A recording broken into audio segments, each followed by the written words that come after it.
Russia is often analyzed through politics, economics, or war. But those are only the symptoms. To truly understand it, we need to look deeper into something far more primitive and enduring: belief.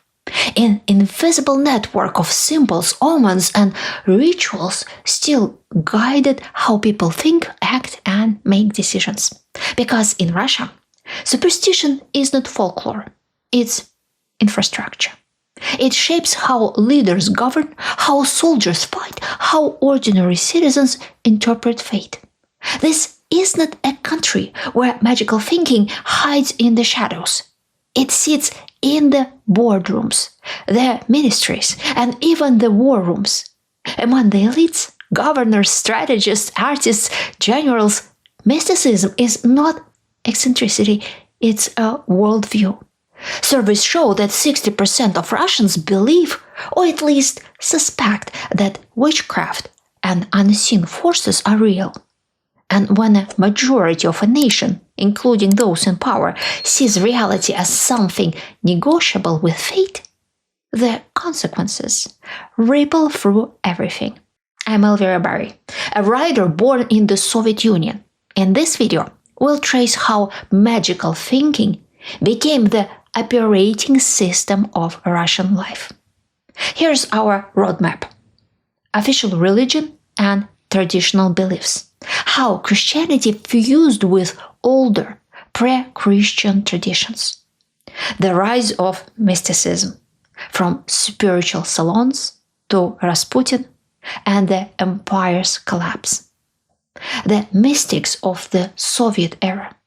How an atheist regime built its own secular religion. The superstition boom in the post-Soviet years, when psychics and healers filled the void left by ideology. Modern magical thinking. How superstition shapes today's Russia from politics to war. I chose this topic because Russian mysticism lies at the heart of my upcoming novel, The Snow Queen's Spring, a story about the war in Ukraine and how faith, illusion, and fear still shape Russian society. If you'd like to be the first to know when it's released, you can subscribe to my newsletter. And if you'd like to help me keep this work independent, you can support me via Super Thanks, PayPal, or by joining my think tank. All links are in the description below. Official religion and traditional beliefs. When Prince Vladimir baptized Kievan Rus in the 10th century, Orthodox Christianity entered the land not as a grassroots faith, but as a religion of power, a political tool meant to unify territories and legitimize rule. For centuries, it remained a faith of the oppressors. The church served the state first and the people second. Yet beneath the surface, the older beliefs never died. The forests, rivers, and herbs of Russia still belong to their ancient spirits. Christian saints quietly fused with local deities. Saint Nicholas, patron of travelers, continued the role of the pagan god Veles, protector of cattle and the underworld. Paraskeva Pyatnitsa, canonized as a Christian martyr, became a goddess of fertility, marriage, and spinning. Elijah the prophet, Ilya Prorok, replaced Perun, the thunder god still imagined as thundering across the sky in his chariot. Even the household spirits endured. The Domovoi guarded the home, Leshy ruled the forest, Rusalka haunted the rivers. Peasants crossed themselves before entering a forest, not just out of Christian habit, but to appease wherever ancient being might dwell there. This dual faith, or Dvoyeverie, defined Russia for nearly 1,000 years. A parallel world where the Bible and the birch tree, the church and the charm coexisted side by side. Geography reinforced this divide. Russia's vastness meant that for most of its history, connectivity was minimal. Villages stood days apart by foot or horse. Roads were impassable in spring and fall and came alive only in winter, when frozen rivers turned into highways for sleighs. Each community developed its own blend of orthodoxy and pagan custom, local theologies shaped by landscape, harvest, and superstition. Other religions also evolved their own mysticism. In Judaism, Kabbalistic traditions and stories of wandering tzaddiks expressed the idea of divine light channeled through suffering. In Islam, practiced across the Volga and Caucasus, Sufi brotherhoods cultivated secretive orders of ecstatic prayer and spiritual mentorship. In Buddhism, in regions like Buryatia and Tuva, Lamaist rituals merged with Siberian shamanic traditions. And in the far north and east, indigenous peoples practiced shamanism, seeking direct communication with spirits of ancestors, animals, and natural forces. To hold this vast empire together, the Tsars promoted Orthodox Christianity as ideological glue. Other faiths were tolerated only when submissive. Sects that strayed, old believers, skopцы, хлысты, духоборы, Malakans faced persecution. Yet these heretics were often the most spiritually alive, seeking purity, ecstatic experience, and direct revelation. In Russia, religion was never merely about faith. The official church sanctified obedience, while folk imagination, sects, and mystics offered quiet defiance. 1,000 hidden pathways to the divine. Religion and magic, however, served different purposes. Religion asked for forgiveness and offered salvation in the next world, surrendering fate to God's will. Magic was about immediate results. When a person turned to a healer or a sorcerer, they wanted something concrete. Love, revenge, health, safety, and trusted that the specialist with access to hidden forces could deliver it. The rise of mysticism. In the 18th century, Russia was rushing to westernize. New fashions, new books, new ideas flooded in from Europe, reshaping the nation's image of itself. Along with the science and the Enlightenment came something less tangible, but equally seductive: Western mysticism. Among the nobility, Masonic lodges became the height of sophistication. They promised access not only to secret wisdom, but also to powerful connections. To be accepted into a lodge meant joining an inner circle of aristocrats and officials who could open doors, offer protection, or whisper favors at court. Mysticism, in this sense, was not just about the soul. It was about status and belonging. The upper classes were fascinated by everything mysterious, ancient, and exotic. They experimented with animal magnetism, hypnotism, clairvoyance, and seances. Foreign adventurers, like the flamboyant Count Cagliostro, roamed St. Petersburg's salons, promising miracles and immortality to the courageous elite. Even emperors were not immune. Tsar Paul I became so enthralled by mystical orders that he took the Knights of Malta under his personal protection and even declared himself their Grand Master. By the 19th century, this hunger for the unseen had become a cultural fashion. Aristocrats gathered in candlelit rooms to summon spirits of the dead, to discuss dreams, to test whether thought could travel through air. Even educated skeptics found it thrilling to flirt with the supernatural. Others turned inward, toward a deeper and more personal Orthodox mysticism. Across Russia, monasteries were centers of pilgrimage. The starцы, wise elders and spiritual fathers, gained enormous influence. A duhovnik was not merely a confessor, but something like a therapist, long before psychology existed. A man who could read hearts and offer guidance through prayer. At the same time, intellectuals rediscovered folk tradition. Collectors like Afanasiev published volumes of fairy tales and peasant legends about witches, forests, spirits, and household demons. In the Romantic era, these stories became a mirror for national identity, a way of asking what it truly meant to be Russian. And some sought entirely new paths. Yelena Blavatsky, the founder of Theosophy, blended Western occultism with Indian and Tibetan mysticism, claiming to reveal hidden universal wisdom. Her ideas inspired Nicholas and Helena Rerich, who set out for the Himalayas in search of Shambhala, the mystical kingdom of enlightenment. They dreamed of a Russia that could unite East and West through spiritual synthesis. But such lofty theologies remained far removed from ordinary life.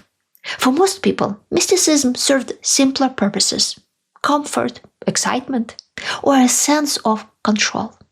The divide between men's and women's worlds made this even clearer. Men sought blessings for war or promotion. Women asked protection in childbirth or love. And among noble women who had little outlet for ambition or creativity, mysticism became both entertainment and emotional escape. Seances, visions, and fortune tellers filled their days with passion and meaning that polite society denied them. And these salons, self-proclaimed prophets and holy fools, became fashionable accessories. Some were manipulative charlatans, others were simply mad, their delusions mistaken for divine messages. Yet their presence satisfied a deep spiritual hunger, a longing for the miraculous in a rational age. Into this world stepped Grigory Rasputin, a coarse Siberian peasant who seemed to embody every thread of Russian mysticism at once. He prayed like a monk, spoke like a prophet, sinned like a man possessed. To the desperate Empress Alexandra, he was a healer and a sign of divine mercy. To his enemies, a sorcerer and corrupter. In truth, he was both, the last mystic of the empire and a mirror reflecting all the contradictions of a society. The mystics of the Soviet era. Officially, the Soviet Union declared war on religion. God was a relic of the past. The church was branded an instrument of oppression, and mysticism was dismissed as superstition unworthy of a new socialist man. Yet, paradoxically, in rejecting faith, the Soviet state created a religion of its own, one that looked strikingly similar to the very thing it claimed to destroy. The new faith had its own sacred texts, Marx, Engels, Lenin, quoted like scripture and memorized by generations of school children. It had its prophets and patriarchs, the fathers of communism, whose portraits replaced icons in every public space. It had its saints and martyrs, those who died for the cause. It had its rituals, parades, congresses, and red weddings, and even its own calendar of holidays, the anniversaries of October, May, and Victory. The world it offered was as black and white as any religious sect, the righteous and the sinful, the loyal and the treacherous, the workers and the exploiters. The concept of heaven was replaced by the classless utopia, and hell was the capitalist West. No evidence was needed, only faith. And above it all stood the priesthood, the party, whose members claimed the exclusive right to interpret truth and decide who was saved and who was damned. The communists believed they were building the future, but in reality, they had cut themselves off from modern social thought. Sociology, political science, and psychology were branded as bourgeois pseudosciences. As a result, generations of Soviet citizens, including those in power, grew up illiterate in the very disciplines that explain how societies function. The state tried to replace those sciences with ideology, and the result was a vacuum filled not with reason, but with faith. Blind, fervent, and mystical in its own way. Under the surface, the hunger for the forbidden never disappeared. People still visited fortune tellers and astrologers in secret, exchanged handwritten horoscopes, whispered prayers before exams and surgeries. A woman reading cards in a communal kitchen risked prison, but she had clients nonetheless. In a world where you could be arrested without reason, the need for someone to protect your fate, to tell you that you'd survive, that your loved ones would return, became irresistible. Even among the ruling elite, irrational belief thrived. Some generals and party officials consulted healers and psychics.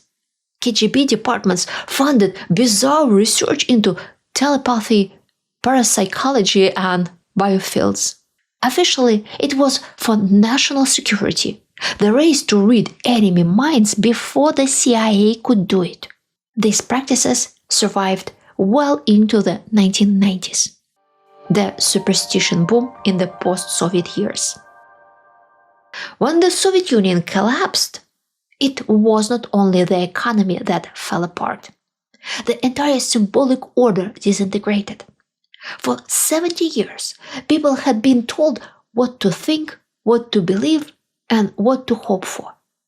Overnight, that structure vanished, and out of this chaos emerged a new priesthood: healers, psychics, and miracle workers. In the late 1980s and early 1990s, millions of people tuned in to televised healing sessions with Anatoly Kashpirovsky and Alan Chumak. Kashpirovsky hypnotized his audience with a deep, commanding voice, promising calm, strength, and healing. Chumak was silent, slow, and almost angelic, waving his hands over jars of water that viewers had placed beside their TVs, believing the water would absorb his energy. To Western observers, it looked absurd. To Russians, exhausted by inflation, shortages, and a collapsing healthcare system, it felt like salvation. For the first time, someone on the screen was not lying for the party. He was promising comfort. The media quickly understood the demand. Entire TV channels and magazines appeared, filled with stories of miracles, prophecies, and unseen forces. Publishers made fortunes on esoteric bestsellers: Blavatsky, Rerich, Castaneda, and hundreds of self-proclaimed energy teachers. The newspapers that once printed communist decrees began publishing horoscopes, and they sold instantly. People cut them out, circled dates, and compared planetary alignments with their own fortunes. The idea that fate could be calculated, that the stars might explain the chaos, was irresistible. Soon a booming market emerged for astrology, numerology, and aura cleansing.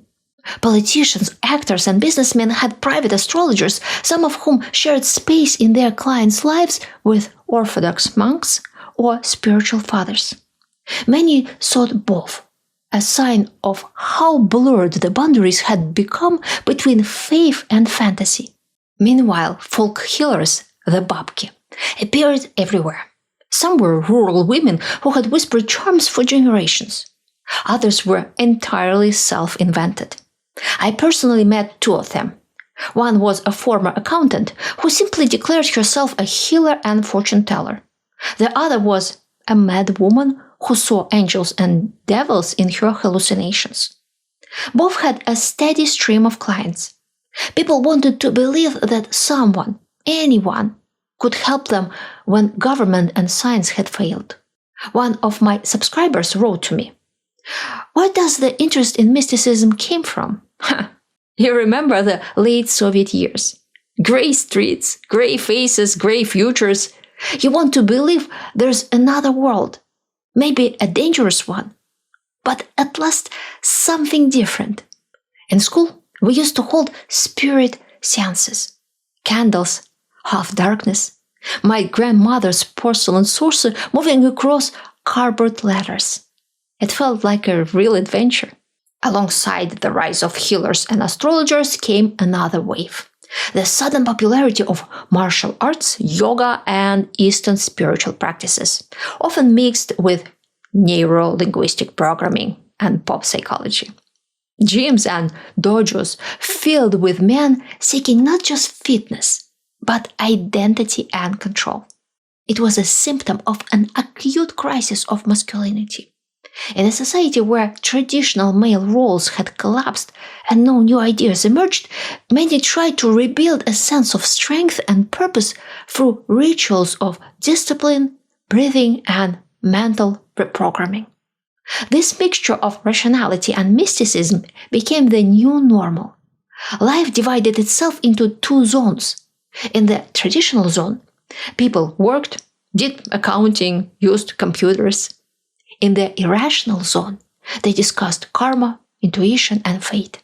One of my subscribers told me there's no mysticism or esotericism, there's just undiscovered physics. We simply don't know enough yet. It was a perfect expression of post-Soviet logic. Faith dressed up as science. Modern magical thinking. In today's Russia, mystical thinking is not a relic of the past. It is the air people breathe.